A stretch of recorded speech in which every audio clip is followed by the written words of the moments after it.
At the top, new details coming to light about that fatal vehicle crash that happened last night at the main gate at Naval Air Station Kingsville.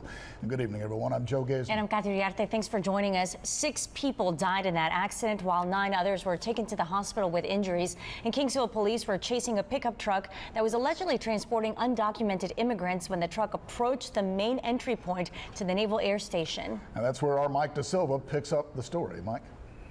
That's right, Joe and Katya. Authorities say that they think the truck was probably lost, probably took a wrong turn here on this dark road around 11:15 last night when it was being pursued by Kingsville police. We're told it was traveling around 45 miles per hour here as it approached that first entrance, but then it blew past that first security guard and then we're told accelerated to speeds of over 75 miles per hour, continued down about a third of the mile, but a second security guard, having already been tipped off by the first security guard, pulled out a last stop measure, deploying something called the final denial barrier, and that is what stopped that pickup truck when the pickup truck crashed into it.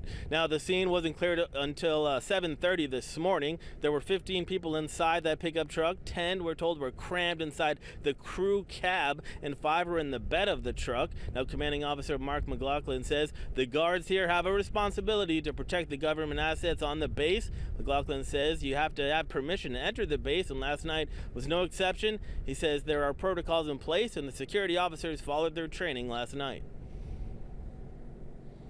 My gate guard was probably pretty lucky. The one that was inside the final denial barrier, he watched it all happen. He was only 65 feet away from it when the pop-up barrier comes up in front of him.